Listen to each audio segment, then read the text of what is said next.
Muito boa tarde a todos. Sejamos todos bem-vindos ao Instituto Espírita Terceira Revelação Divina. Nosso boa tarde também aos irmãos que estão nos acompanhando pelo Facebook, pelo YouTube também. Antes de iniciarmos, vamos a alguns avisos. Primeiro lembrar que nossos encontros públicos, nossas palestras públicas acontecem nas quartas e nos sábados às 16 horas e nas terças-feiras às 20 horas. E nas segundas-feiras às 20 horas nós temos a palestra dialogada. É uma palestra diferente, com uma interação do público. A gente faz um grande grupo aqui onde todos podem conversar, trocar ideias a respeito do assunto que está se debatendo naquele dia. Então estão todos convidados. A casa abre sempre meia hora antes, ou seja, nas tardes às 15h30 e à noite às 19h30. Então convidamos todos, podem chegar um pouquinho antes, quanto antes chegar melhor, porque a gente, quando entra na casa, já vai se acalmando, já vai silenciando um pouquinho as nossas preocupações e vamos nos conectando com a espiritualidade da casa, e assim o trabalho será bem mais aproveitado por todos, tá? E também aqueles irmãos que quiserem passar pelo atendimento fraterno, também sempre temos disponível atendente fraterno para uma conversa, que às vezes nem sempre a gente gosta de conversar, às vezes com um familiar ou com um amigo. Então a Casa Espírita também dispõe dessa oportunidade, uma conversa amiga, franca, sigilosa, né? Então podem procurar qualquer recepcionista que lhe encaminha para o atendimento fraterno, se assim o desejar. Então vamos dar início ao nosso trabalho da tarde. E convido a todos então para elevarmos o pensamento a Deus. Vamos silenciar nossos pensamentos, nossos sentimentos também,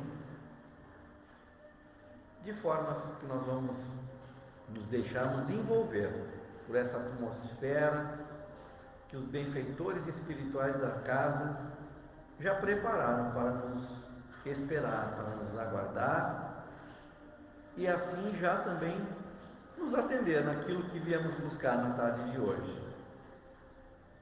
Por isso, com a permissão de Deus e com a bênção de Jesus, nosso Mestre, vamos dar por aberto esse trabalho dessa tarde. Que possamos aproveitar este momento para cuidar intimamente de nós mesmos, para que possamos sair daqui fortalecidos, melhores do que aqui chegamos. Também é um momento de nós irradiarmos também essas energias amorosas para aqueles que nos vêm à mente, que sempre vem um amigo, um familiar que também precisa de conforto, precisa de carinho, precisa, quem sabe, restabelecer a sua saúde, ter coragem e fé. Então, nesse momento que passamos aqui na tarde, nós também direcionamos nossos pensamentos a eles, para que eles também recebam aquilo que necessitem, onde quer que eles estejam. Que assim seja. Então, no mês de aniversário da nossa casa, completa 94 anos, completamos 94 anos no dia 21 de novembro. Então, é um mês festivo para a nossa casa. E nesse mês festivo, a gente tem convidado de forma especial todos aqueles que passaram pelos trabalhos diretivos dessa casa, passaram aqui pela presidência da casa. E o seu Léo Andruziak é uma dessas pessoas que passou por aqui também pela presidência da casa, mas que trabalha, né? Nessa casa todo mundo conhece o seu Léo já há mais de 30 anos, seguramente, né, seu Léo? Talvez mais. 33 anos de trabalho na nossa casa. Então o seu Léo ainda hoje coordena grupo de estudos, né? Vem aqui ministrar palestra, além de ser daquelas pessoas que a gente costuma de vez em quando trocar uma ideia, se aconselhar com ele, porque essa experiência vale muito, né? Vale muito essa experiência e o conhecimento que o Sr. Léo tem, vale muito, né? Para nós que temos essa missão de dar continuidade nos bons trabalhos que essa casa vem fazendo há 94 anos. Mas então, chega de conversa, vou passar a palavra para o Sr. Léo, que vai nos falar hoje sobre a missão do homem inteligente na Terra.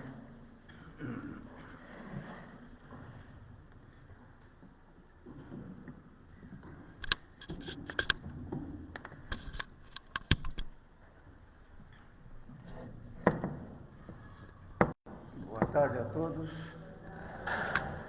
É interessante relembrar como cheguei aqui.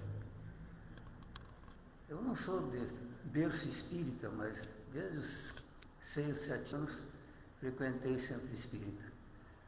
Depois, quando vim para Porto Alegre, me desliguei. Quando me aposentei, caminhando lá pela Feira do Livro, na Praça da Alfândega, vi num cesto um livro, Evolução para o Terceiro Milênio. Não sabia do que se tratava. Comprei o livro, gostei do título. Aí descobri que era um livro espírita, do Rizzini. Aí li o livro, gostei e pensei, o que eu estou fazendo longe disto? Aí me informei do que havia na redondeza, e disseram, ali, no Chico Pedro, ali no Areci. E cá estou eu, desde 92. Não devemos desprezar nunca a oportunidade de buscar caminhos melhores, principalmente quem recém se aposentou na época e estava meio desazado, como se diz, né? Não sabia bem qual era o rumo. Está aí um rumo adequado que pode se recomendar para qualquer um. Vai dar resultado.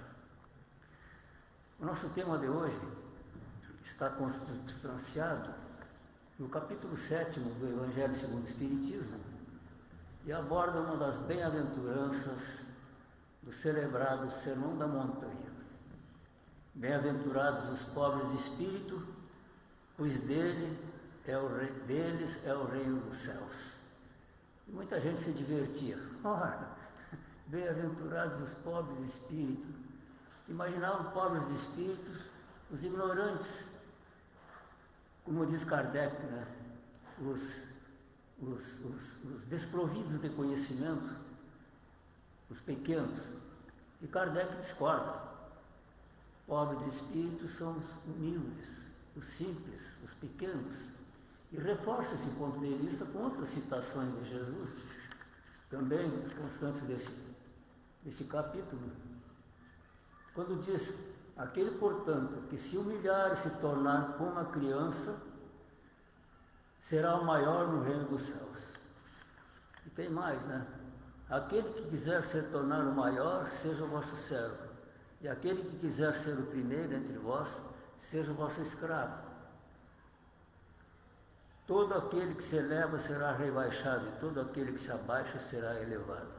Isso, mais particularmente, para aqueles que querem sempre se mostrar, ocupar o primeiro lugar mais alto, e por aí afora. Estas máximas decorrem do princípio de humildade que Jesus não cessa de apresentar como condição essencial para a felicidade. O fecho desse capítulo trata especificamente desse tema que foi anunciado, que é a missão do homem inteligente na Terra. E aqui toca em especial naqueles que se julgam mais sábios, aqueles que se julgam conhecedores de tudo, aqueles que acham que dominam todo o conhecimento. E o conhecimento, como nós sabemos, é algo diluído. Na medida que se avança, mais tem por ver. Um cientista norte-americano, não é muito conhecido, mas tem muitas contribuições na área da física atômica, principalmente, o nome dele é John Wheeler, compara o conhecimento a uma ilha. Uma ilha é um pedaço de terra cercada pelo mar. E o limite da ilha, a praia, a costa, é o que separa a ilha do mar. Ele diz que o conhecimento é a mesma coisa. O mar é o desconhecido, aquilo que não se sabe. A ilha é o conhecimento. Qual é o limite do conhecimento? A ignorância. A nossa ignorância limita o nosso conhecimento. A ilha, quanto maior, maior é o seu contorno. Da mesma forma, o conhecimento, quanto maior, maior é o seu limite, maior é a ignorância. A conclusão um tanto estranha, né? Mas tem tudo a ver. Sócrates, há 400 anos antes de Cristo, já dizia: só sei que nada sei. É o espelho da humildade, o reconhecimento que aquilo que ele sabe é quase nada, ou é nada, comparando com aquilo que ele não sabe. Se a gente for fazer uma pesquisa na Wikipédia, a gente aborda qualquer assunto e está cheio de caracteres escritos em azul. Pelo menos no meu computador é assim. E a gente vai, encosta o cursor naquela palavra e vem uma pequena descrição do que significa aquela palavra. Se a gente der um clique, então abre um novo arquivo com uma descrição completa do que significa. Ora, em qualquer texto que a gente busque, existe 4, 5, 10, 20 palavras em azul. Se a gente vai em cada uma daquelas, se abre mais 20 arquivos, cada um desses arquivos tem outras tantas palavras em azul. Se a gente vai querer saber de todas aquelas, não tem tempo suficiente, não tem paciência suficiente, não tem capacidade de absorver tudo aquilo, e a gente fica bem consciente de que tudo que se sabe é nada em comparação com aquilo que não se sabe. Então, a recomendação do Evangelho segundo o Espiritismo, a recomendação de Kardec, é que ninguém se jacte, que ninguém se ensoberbeça, que ninguém queira ser melhor ou maior do que quem quer que seja por aquilo que sabe, porque ninguém sabe tudo. Qualquer um de nós pode dizer: não sei nada, como dizia o Sócrates, né? Só sei que nada sei. Talvez essa postura do Kardec, talvez esse texto aqui do Evangelho segundo o Espiritismo tenha sido inspirado, quando Kardec colocou isso aqui, talvez tenha sido inspirado por um fato que aconteceu naquela época na França, em Paris particularmente. Havia um sábio da época, e sábio de fato, daqueles que deu grande contribuição para a astronomia, para o cálculo, para a física, né? Laplace. Laplace teceu uma teoria a propósito da mecânica do universo e ofereceu para o imperador Napoleão um exemplar daquele trabalho. Não sei se o Napoleão leu aquilo ou se alguém cochichou para o Napoleão. Ele não falou em Deus. Aí então, Napoleão pergunta para Laplace: em toda essa teoria, não tem lugar para Deus? E Laplace respondeu: para essa hipótese, não precisei da hipótese de Deus. Ora, aquilo chocou o mundo intelectual da época e principalmente o setor religioso. Ateu, herege. Na verdade, Laplace não era ateu. Ele tinha formação religiosa e aqueles que pesquisaram a situação, para dar uma desculpa à altura, pesquisaram e viram que na correspondência de Laplace para o seu filho, ele exaltava: nunca deixes de prestar tua homenagem a Deus e lembra-te sempre com respeito do teu pai e da tua mãe. Isso foi a pá de cal para dizer que Laplace não é ateu. Pode até ser herege, pode até ter criado uma outra concepção de Deus, mas ateu ele não é. Então o que levou Laplace a falar daquela forma? Não precisei da hipótese de Deus para esta minha hipótese, para essa minha teoria. Acontece que 100 anos antes, um outro sábio, que todos já ouviram falar, Newton, tinha também criado uma noção, uma teoria na mecânica do universo. Só que Newton não tinha os mesmos conhecimentos de Laplace.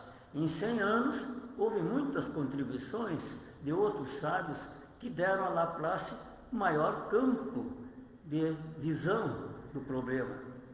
Então, Newton, na impossibilidade de explicar tudo pelas leis que ele conhecia, dizia: bom, isto é a mão de Deus.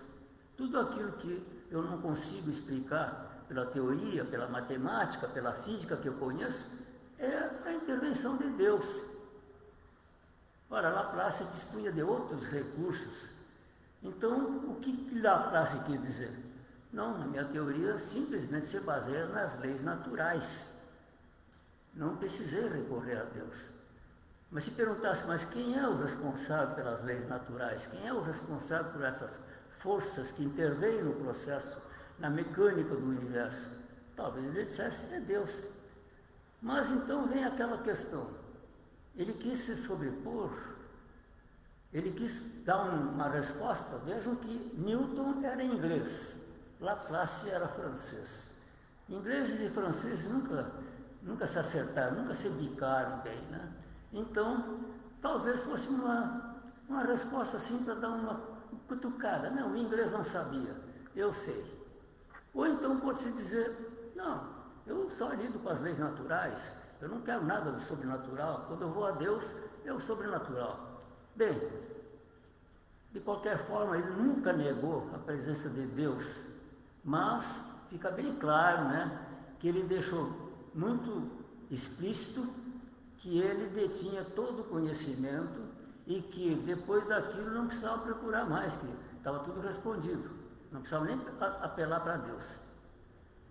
Então fica bem claro, né, a prepotência, a ideia de que o que eu sei é o fim, daqui para diante mais nada, daqui para diante não há mais nada que cogitar, e daqui para adiante, simplesmente, pouco menos de um século depois, a relatividade, depois a quântica, e buracos negros, e buracos de minhoca, e buracos de minhoca é um termo científico realmente, não é jocoso, é uma constatação de cientistas que existe no universo algo semelhante a buracos de minhoca, por onde não se consegue perceber a atuação das forças.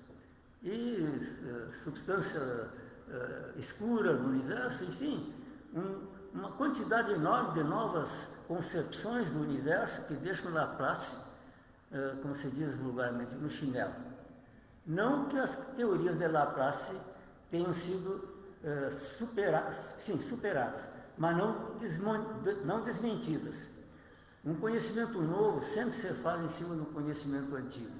O conhecimento antigo, frequentemente, raramente ele é desmentido. Existem poucos casos em que se possa dizer aquilo era falso. Não, aquilo é insuficiente, não explica tudo. E vem uma explicação que explica mais. É aquela ilha que vai crescendo, mas à medida que cresce aquela ilha do conhecimento, cresce também a ignorância. Porque a gente percebe que tem muito mais adiante que não se consegue perceber ainda. Em resumo, não há porquê se vangloriar de qualquer conhecimento, ou, digamos assim, da inteligência que se tem, ou de qualquer talento que se tenha. Não há porquê. Sempre tem alguma coisa a mais para alcançar. Já que falamos de inteligência, é bom também lembrar qual é o conceito de inteligência, o que a época de Kardec se entendia por inteligência. Inteligência na época era essa capacidade de raciocínio. A inteligência era tido algo como matemático e lógico. Quer dizer, quem dominasse as ciências da época, a física, a química, a história natural, quem fosse expert em ciência era considerado inteligente. E não se considerava outras qualidades humanas que só em 1970, ou na década de 70, um filósofo ou psicólogo, nem sei exatamente qual é a especialidade dele, Howard Gardner, lançou a ideia das inteligências múltiplas, que não é possível não considerar inteligente uma pessoa que, embora não saiba nada de cálculo infinitesimal, não saiba nada de álgebra, não saiba nada de física, não saiba nada de quântica, não é possível não considerar inteligente uma pessoa que se relaciona muito bem. Uma pessoa que tem essa capacidade de perceber o outro e se colocar ao nível do outro e se relacionar com esse outro de maneira harmoniosa, de maneira cordata, de maneira fraternal. É ou não é uma pessoa inteligente aquela que consegue se colocar dentro de um contexto que às vezes é estranho, mas ela tem essa capacidade de adaptação. Não é possível não considerar inteligente uma pessoa que tenha essa capacidade de falar diversas línguas, sem saber nada de ciência, como se costuma rotular comumente, mas que tem essa capacidade de falar italiano, espanhol, e até nem digo italiano e espanhol, porque são muito chegadas, são línguas latinas, mas fala alemão, fala inglês, fala norueguês, fala chinês, enfim. Tivemos um exemplo aqui no estado, né? Francisco Valdomiro Lorenz. Era imigrante, nem sei, mas daquela Europa muito conflagrada, que expelia os seus nacionais, né? E veio parar aqui na colônia São aqui próximo de Rio Pardo, não lembro o nome. Bem, o homem falava, escrevia em 40 ou 50 idiomas, uma coisa fantástica. Francisco Valdomiro Lorenz é autor de diversos livros a respeito de ciências ocultas, esoterismo e por aí. Um homem muito ilustrado, mas tinha essa capacidade, né? Ele era um colono, ele trabalhava na lavoura e era professor. Foi reconhecido pelo governo do estado da época como emérito, né? Falava 40 idiomas fluentemente, não tinha problema nenhum. Então, pode-se desconsiderar esse tipo de inteligência, são as inteligências múltiplas, né? Até envolve os músicos, que têm essa capacidade de expressar no som essa beleza harmoniosa que nós consideramos como, que nós rotulamos de música, né? E outras. E para nossa surpresa, inclui-se aí em inteligências múltiplas, que eu não lembro qual é a designação que Gardner deu, mas que envolve os atletas, que têm um domínio completo do seu corpo e têm essa capacidade de superar obstáculos que muitos tentam e não conseguem. Quer dizer, esse domínio do corpo para Gardner também é sinônimo de uma inteligência.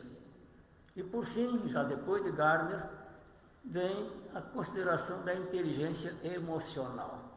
Aquela pessoa que tem essa capacidade extrema de se exprimir, de transmitir suas ideias, né?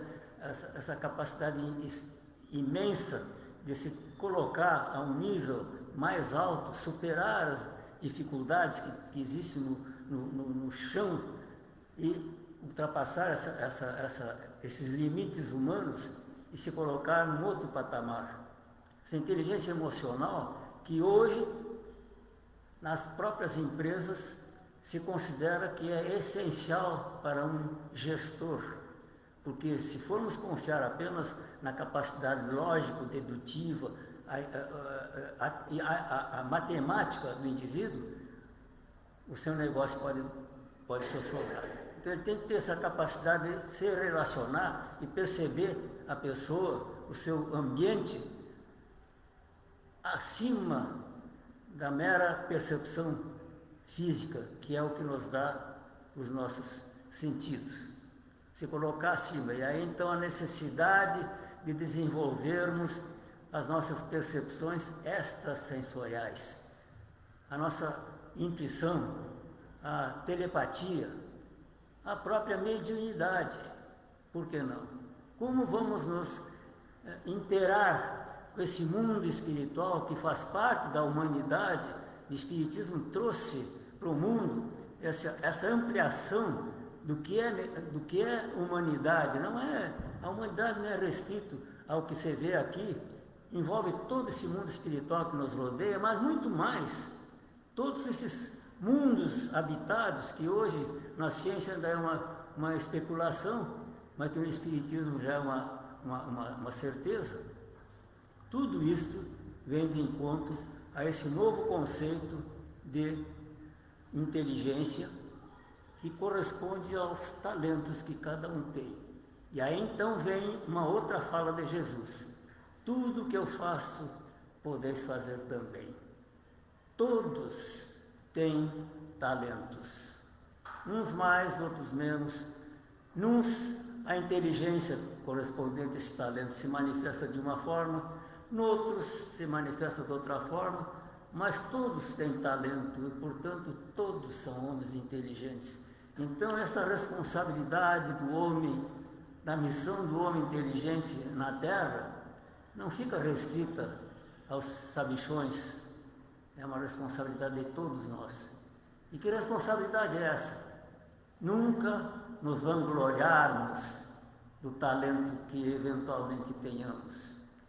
Nunca usarmos esse talento em benefício exclusivo nosso. Sempre usar esse talento em benefício de todos, da coletividade. A solidariedade é a tônica do homem inteligente na Terra.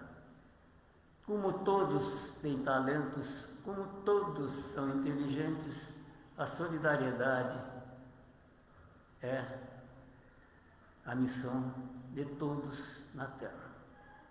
Obrigado pela atenção.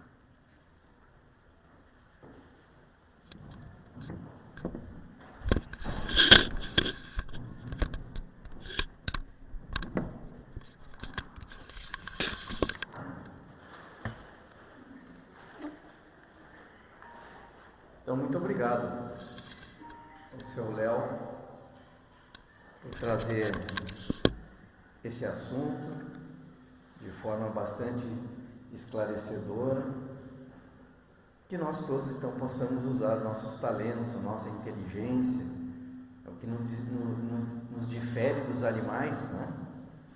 Que agem pelo instinto, nós agimos com inteligência. Então, que façamos um bom uso da inteligência que temos, das habilidades que todos nós temos, em benefício do próximo.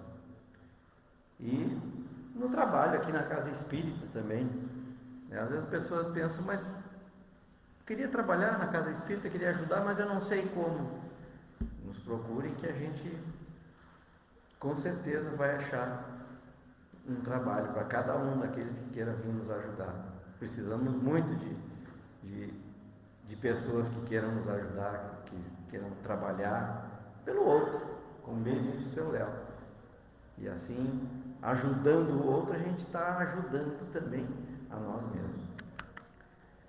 Bem, vamos para o segundo momento do nosso encontro, então. Eu vou pedir para os nossos médiuns aplicadores de passe se posicionarem, e nós que vamos receber o passe, nos mantendo em silêncio, com os pensamentos elevados, nos colocando numa atitude, numa posição mental de absorver o passe, de absorver essas energias que estão aqui nesse ambiente, sentindo essas energias percorrendo todo o nosso corpo, revigorando cada uma das nossas células, revigorando também nosso espírito, nos dando ânimo, nos dando coragem, renovando a nossa fé. E a gente pode ajudar visualizando o futuro que nós queremos para nós. Visualizando estando bem. E estar bem para desfrutar esse momento, mas também de acordo com aquilo que aprendemos hoje nesta tarde, para estarmos bem, para também darmos a nossa contribuição para o mundo. Para também nós auxiliarmos aqueles que precisam. E assim, já se sentindo melhor, é o momento de direcionarmos os nossos pensamentos também para aqueles que não puderam chegar aqui nesta tarde, nossos familiares, nossos amigos. Vamos pensar na nossa casa e pedir que os mentores espirituais, que esses anjos visitem a nossa casa, iluminando todos os ambientes, higienizando a cada canto e também amparando e iluminando a todos aqueles que lá habitem. Que naquele ambiente, que naquele lar reine a paz e a harmonia. Que algum espírito que esteja por lá perturbando, que neste momento seja conduzido para o lugar que lhe compete, seja também esclarecido, iluminado os seus caminhos e que ele vá em paz. E na nossa casa, no nosso lar, reine a paz e a harmonia. Em especial, vamos lembrar daqueles que precisam restabelecer suas forças, a sua saúde, que nesse momento sejam também amparados, sejam aliviadas as suas dores. E por fim, vamos pedir também pela paz mundial.